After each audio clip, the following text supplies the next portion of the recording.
CPMന്റെ 24ാം കോൺഗ്രസ് മധുരയിൽ സമാപിച്ചു. മലയാളിയായ MA ബേബിയെ പാർട്ടി ജനറൽ സെക്രട്ടറിയായി തെരഞ്ഞെടുത്തു. നേരത്തെ മുഖ്യമന്ത്രിയായിരുന്ന EM ശങ്കരൻ നമ്പൂതിരിപ്പാടാണ് CPMന്റെ ജനറൽ സെക്രട്ടറിയായ ഏക മലയാളി. അതിനുശേഷം വേണമെങ്കിൽ പ്രകാശ് കാരാട്ട്, അദ്ദേഹം മലയാളിയാണ്, ജന്മം കൊണ്ട് അദ്ദേഹത്തിന്റെ കുടുംബ ബന്ധങ്ങൾ കൊണ്ട് മലയാളിയാണ്. പക്ഷെ അദ്ദേഹം ജനിച്ചത് കേരളത്തിന് പുറത്താണ്, വളർന്നതും കേരളത്തിന് പുറത്താണ്. അതുകൊണ്ട് വേണമെങ്കിൽ മലയാളി പട്ടികയിൽ അദ്ദേഹത്തെ പെടുത്താനും കഴിയില്ല. പക്ഷെ ശരിക്ക് പൂർണ്ണ മലയാളിയായ, മലയാളത്തിൽ ജനിച്ച് മലയാളത്തിൽ വളർന്ന് മലയാളത്തിൽ സംസാരിച്ച് മലയാളത്തിൽ പ്രസംഗിക്കുന്ന EM ശങ്കരൻ നമ്പൂതിരിപ്പാടും അതോടൊപ്പം തന്നെ രണ്ടാമത്തെ മലയാളി MA ബേബിയുമാണ്. CPMനെ സംബന്ധിച്ചിടത്തോളം അവർ ഏതാണ്ട് ഒരു കേരള പാർട്ടിയായിട്ട് മാറിക്കഴിഞ്ഞിരിക്കുന്നു. നേരത്തെ CPM പശ്ചിമ ബംഗാളിൽ ഭരണാധികാരത്തിലുണ്ടായിരുന്നു ദശാബ്ദങ്ങളോളം കാലം. അതേപോലെ തന്നെ ത്രിപുരയിൽ ഉണ്ടായിരുന്നു. ഇന്ത്യയുടെ മൊത്തം ഭൂപടത്തം എടുത്ത് നോക്കിയാൽ ഒരു 100 വർഷമായി കമ്മ്യൂണിസ്റ്റ് പാർട്ടി പ്രവർത്തനം തുടങ്ങിയിട്ട് ഇവരെ പഞ്ചാബിൽ വലിയ പാർട്ടിയായിരുന്നു. അവിടെ നിന്നാണ് ഹർകൃഷ്ണൻ സിംഗ് സുർജിത്തിനെ പോലെയുള്ള നേതാക്കന്മാരൊക്കെ ഉയർന്നു വന്നത്. അതേപോലെ തന്നെ ബീഹാറിൽ വലിയ ശക്തിയായിരുന്നു അവർ. ആന്ധ്രയിൽ അത്രയും വലിയൊരു പാർട്ടിയായിരുന്നു CPM. വലിയ ഭരണാധികാരം ബലപ്രയോഗത്തിൽ അവരെ പിടിച്ച് നേടാൻ തങ്ങൾക്ക് കഴിയുമെന്ന ആത്മവിശ്വാസം ഉണ്ടായിരുന്ന ഒരു പാർട്ടിയാണ് CPMന്റെ ആന്ധ്ര ഘടകം. ദക്ഷിണേന്ത്യയിലാണെങ്കിലും മറ്റ് കർണാടകയിലും തമിഴ്നാട്ടിലൊക്കെ തന്നെ CPM നല്ല സ്വാധീനം ഉണ്ടായിരുന്നു. ബോംബെയിലെ തൊഴിലാളികൾക്കിടയിൽ വലിയ ശക്തിയായിരുന്നു. ഇന്ത്യയിൽ സ്വാതന്ത്ര്യ സമരം നടക്കുന്ന സമയത്ത് തന്നെ അനേകം തൊഴിൽ സമരങ്ങളൊക്കെ നടത്താൻ കമ്മ്യൂണിസ്റ്റ് പാർട്ടിക്ക് കഴിഞ്ഞിരുന്നു. പക്ഷെ ഇന്ന് CPM എവിടെയുമില്ല, അത് കേരളത്തിൽ മാത്രം ഒതുങ്ങി നിൽക്കുകയാണ്. ഈ CPMനെ എങ്ങനെ മുന്നോട്ട് കൊണ്ടുപോകാൻ കഴിയും എന്നുള്ളതാണ് MA ബേബിയുടെ മുമ്പിലുള്ള വെല്ലുവിളി. ഇപ്പൊ MA ബേബിയെ സംബന്ധിച്ചിടത്തോളം അദ്ദേഹം ഡൽഹി കേന്ദ്രീകരിച്ച് പ്രവർത്തിച്ച ആളാണ് എന്ന ഒരു അനുഭവ സമ്പത്ത് അദ്ദേഹത്തിന്റെ അനുയായികളും പാർട്ടി ഘടകങ്ങളൊക്കെ അദ്ദേഹത്തിന് മേൽ ചാർത്തുന്നുണ്ടെങ്കിൽ പോലും അദ്ദേഹത്തിന് അങ്ങനെ ഡൽഹിയിൽ പ്രവർത്തിച്ചതിന് അനുഭവ സമ്പത്ത് നമുക്കത് പ്രകടമായിട്ട് കാണാൻ കഴിയുന്നില്ല. ഒരുപക്ഷെ സീതാറാം യെച്ചൂരിയെ പോലെയുള്ള നേതാക്കൾക്ക് കോൺഗ്രസിന്റെ സോണിയാഗാന്ധിയെ പോലെയും രാഹുൽ ഗാന്ധിയെ പോലെയുള്ള നേതാക്കളുമായിട്ട് വളരെ നല്ല ബന്ധമുണ്ടായിരുന്നു. MA ബേബിക്ക് അങ്ങനെ ബന്ധമുണ്ടോ എന്ന് അറിയാൻ പറ്റില്ല. MA ബേബിക്ക് രാഹുൽ ഗാന്ധിയുടെ തോളത്ത് കൈയിടാനുള്ള സ്വാതന്ത്ര്യം ഉണ്ടോ എന്ന് നമുക്കറിയില്ല. അത്രത്തോളം അദ്ദേഹം പരീക്ഷിക്കപ്പെട്ട ഒരാളല്ല. അതേപോലെ തന്നെ CPMനെ സംബന്ധിച്ചിടത്തോളം കേരളത്തിൽ ഏതാണ്ട് 68 വർഷമായിട്ട് കേരളത്തിൽ CPM അധികാരത്തിലാണ്. ചിലപ്പോൾ കുറച്ച് 4-5 വർഷം അവർ അധികാരത്തിന് പുറത്തിരിക്കും, വീണ്ടും അധികാരത്തിൽ വരും. 1957 EM ശങ്കരൻ നമ്പൂതിരിപ്പാട് മുഖ്യമന്ത്രി ആയത് മുതൽ കേരളത്തിൽ അധികാരത്തിൽ വന്ന പാർട്ടിയാണ്. അപ്പൊ അധികാരത്തിന്റെ ശീതളഛായയിൽ വളർന്നു വന്നൊരു നേതൃത്വമാണ് കേരളത്തിലുള്ളത്. അതുകൊണ്ട് തന്നെ അവർക്ക് അധികാരമുണ്ടെങ്കിൽ മാത്രമേ നിലനിൽക്കാൻ കഴിയൂ. പക്ഷെ കേരളത്തിന് പുറത്തുള്ള പാർട്ടി ഘടകങ്ങളൊക്കെ തന്നെ, അതിൽ പശ്ചിമ ബംഗാൾ ഘടകത്തിന്റെ സ്ഥിതിയാണ് ഏറ്റവും ദയനീയം. കാരണം പശ്ചിമ ബംഗാളിൽ 3 ദശാബ്ദമായിട്ട് അധികാരത്തിലിരുന്ന പാർട്ടി ഇപ്പോൾ അവർക്ക് ആ സംസ്ഥാന നിയമസഭയിൽ ഒരു അംഗം പോലും ഇല്ലാത്ത അവസ്ഥയിലാണ്.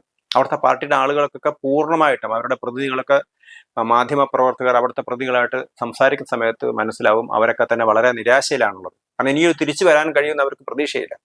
മാത്രമല്ല അവർ പ്രധാന പ്രതിപക്ഷം പോലുമല്ല. പശ്ചിമ ബംഗാളിൽ നിന്ന് അധികാരത്തിലിരിക്കുന്നത് മമതാ ബാനർജിയാണ്. മമതാ ബാനർജി എതിർക്കുന്നത് BJP ആണ്. അപ്പം പ്രതിപക്ഷവും അല്ല, ഭരണകക്ഷിയല്ല, മുഖ്യ പ്രതിപക്ഷവും അല്ലാത്ത അവസ്ഥയിലേക്ക് CPM എത്തപ്പെട്ടിരിക്കുന്നു. പിന്നെ അവർ പ്രധാന പ്രതിപക്ഷം എന്ന് പറയാവുന്നത് ത്രിപുരയിൽ മാത്രമാണ്. പക്ഷെ ത്രിപുരയിലെ പല പാർട്ടി ഘടകങ്ങളും നേരെ BJP ആവുകയാണ് ചെയ്തത്. പിന്നെ ഇന്ത്യയിൽ CPMന് ഉണ്ടായിരുന്ന സ്വാധീനം കോൺഗ്രസ് ഭരണകാലത്ത് വിദ്യാഭ്യാസ മേഖലയിലും സർവകലാശാലകളിലും സാഹിത്യ മേഖലകളിലൊക്കെ തന്നെ അവർക്ക് നല്ല സ്വാധീനം ഉണ്ടായിരുന്നു. പക്ഷെ ഇന്ന് BJP വളരെ ബോധപൂർവം ശ്രമിക്കുന്നത് കൊണ്ട് തന്നെ അവർ അധികാരത്തിൽ ഉണ്ടായിരുന്ന, അതായത് നേരിട്ട് അധികാരത്തിലല്ലെങ്കിലും സർവകലാശാലകളുടെ തലപ്പത്ത്, കോളേജുകളുടെ തലപ്പത്തൊക്കെ തന്നെ CPM ആണ് ഉണ്ടായിരുന്നത്. വിദ്യാഭ്യാസ നയങ്ങൾ നിശ്ചയിക്കുന്നതിൽ CPM സ്വാധീനം ഉണ്ടായിരുന്നു. സിനിമാ മേഖലയിൽ സ്വാധീനം ഉണ്ടായിരുന്നു. സാഹിത്യ മേഖലകളിലും അക്കാദമികളിലൊക്കെ CPMന് സ്വാധീനം ഉണ്ടായിരുന്നു. ആ സ്വാധീനമൊക്കെ ഒന്നൊന്നായിട്ട് ഇല്ലാതാക്കാനുള്ള സംഘടിതമായ ശ്രമം നടക്കുന്നത് CPMന് നോക്കി നിൽക്കാനേ പറ്റുന്നുള്ളൂ. അപ്പൊ അതുകൊണ്ട് തന്നെ ഇനി CPMന് എന്ത് ചെയ്യാൻ കഴിയും? ഇങ്ങനെ ഒരു പ്രതിസന്ധിയിൽ നിന്ന് CPMനെ നയിക്കാൻ അല്ലെങ്കിൽ മുന്നോട്ട് കുതിക്കാൻ ഒരിക്കലും MA ബേബിയെ കൊണ്ടാവുമോ എന്ന ചോദ്യമാണ് ഉയരുന്നത്. അതോടൊപ്പം തന്നെ CPM നേരിടുന്ന വിഭാഗീയ പ്രശ്നങ്ങൾ. കാരണം നേരത്തെ കേരളത്തിൽ VS അച്യുതാനന്ദനും പിണറായി വിജയനും തമ്മിലുള്ള വിഭാഗീയതയായിരുന്നു. അതിനു മുമ്പ് VS അച്യുതാനന്ദനും CAT വിഭാഗവും തമ്മിലുള്ള വിഭാഗീയതയായിരുന്നു. ഈ വിഭാഗീയതയുടെ ഫലമായിട്ട് പൂർണ്ണമായിട്ടും 2 ധ്രുവങ്ങളിലായിരുന്നു പാർട്ടി. അങ്ങനെ ആ വിഭാഗീയതയൊക്കെ പതുക്കെ ഇല്ലാതാക്കി, അല്ലെങ്കിൽ വളർന്നു വരുന്ന വിഭാഗം ഇല്ലാതായ വിഭാഗത്തെ പൂർണ്ണമായിട്ടും ഇല്ലാതാക്കി, അല്ലെങ്കിൽ ഒരു വിഭാഗം മറ്റൊരു വിഭാഗത്തെ പൂർണ്ണമായിട്ട് ഇല്ലാതാക്കിയിട്ടാണ് CPM മുന്നോട്ട് പോയത്. ഇപ്പൊ വീണ്ടും CPM-നകത്ത് പരസ്യമായിട്ട് വിവാദം ഉയർത്തിയിരിക്കുകയാണ് മഹാരാഷ്ട്രയിലെ ഘടകം. കാരണം MABBയെ സെക്രട്ടറി ആക്കുന്നതിനെതിരായിട്ട് വലിയൊരു എതിർപ്പുണ്ടായിരുന്നു എന്നാണ് അറിയുന്നത്. പശ്ചിമ ബംഗാൾ ഘടകത്തിന് അവർക്ക് ജനറൽ സെക്രട്ടറി പദവും വേണം, മഹാരാഷ്ട്ര ഘടകത്തിന് ജനറൽ സെക്രട്ടറി പദം വേണം.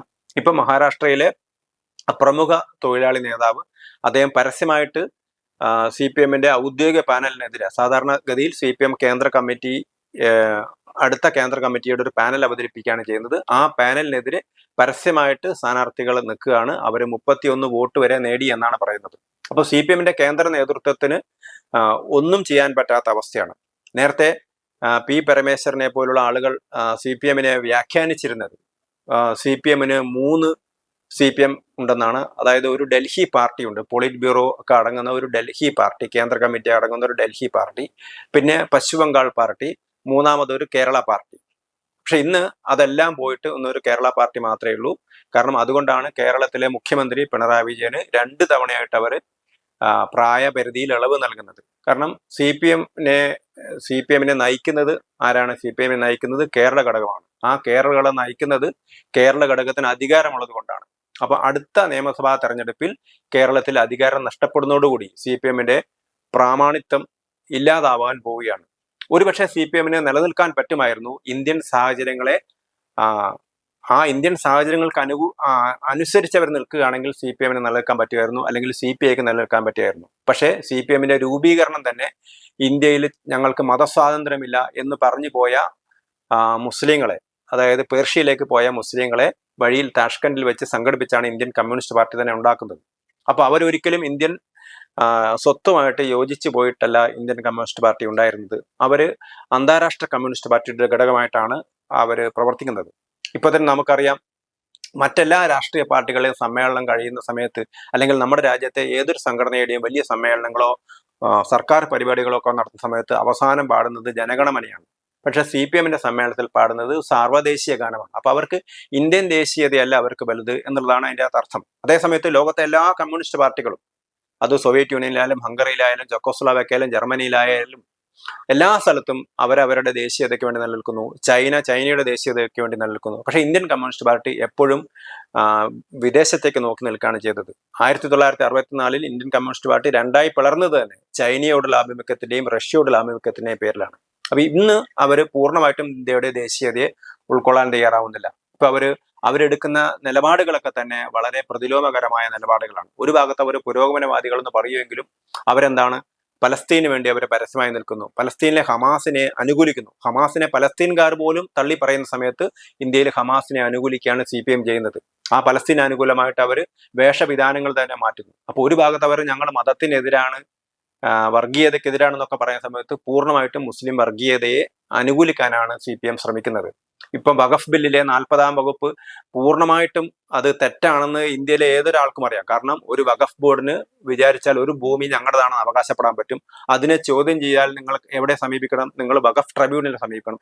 ഈ വഖഫ് ട്രൈബ്യൂണൽ എന്ന് പറയുന്നത് മുസ്ലിങ്ങൾ മാത്രമുള്ള ഒരു സംവിധാനമാണ്. ആ ട്രൈബ്യൂണൽ അധികാരത്തെ കോടതിയിൽ പോലും ചോദ്യം ചെയ്യാൻ പറ്റില്ല. അപ്പൊ അതിനർത്ഥം ഒരാളുടെ ഭൂമി വഖഫ് ഭൂമിയാണെന്ന് വഖഫ് ബോർഡ് പറയുകയാണെങ്കിൽ നിങ്ങൾക്ക് അതിനെ ഒന്നും ചെയ്യാൻ പറ്റാത്തൊരവസ്ഥയാണ് വഖഫ് നിയമത്തിലെ 40-ാം വകുപ്പ് ഉണ്ടായിരുന്നത്. ആ വകുപ്പിനെതിരായിട്ട് ആ വകുപ്പ് മാറ്റിക്കൊണ്ടാണ് പുതിയ ഭേദഗതി കേന്ദ്ര സർക്കാർ കൊണ്ടുവന്നത്. അതിനെ എതിർക്കുകയാണ് ഇന്ത്യയിലെ CPM ചെയ്തത്. അതുപോലെ തന്നെ പൗരത്വ ഭേദഗതി നിയമത്തെ അവർ എതിർത്തു.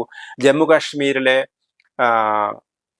370-ാം വകുപ്പ് നീക്കം ചെയ്യുന്നതിനെ എതിർത്തു. അങ്ങനെ രാജ്യത്തിന്റെ താല്പര്യങ്ങൾക്ക് വിരുദ്ധമായ രീതിയിലാണ് CPM മുന്നോട്ട് പോകുന്നത്. അത് മാറ്റിക്കൊണ്ട് ഇന്ത്യയുടെ ദേശീയതയുമായി ഒത്തുചേർന്നാൽ മാത്രമേ CPM-ന് ഇനി മുന്നോട്ട് പോകാൻ കഴിയൂ. അല്ലെങ്കിൽ MA ബേബി അല്ല പിണറായി വിജയൻ വിചാരിച്ചാൽ പോലും ഇന്ത്യയിൽ CPM-നെ രക്ഷിക്കാൻ കഴിയുമെന്ന് തോന്നുന്നില്ല.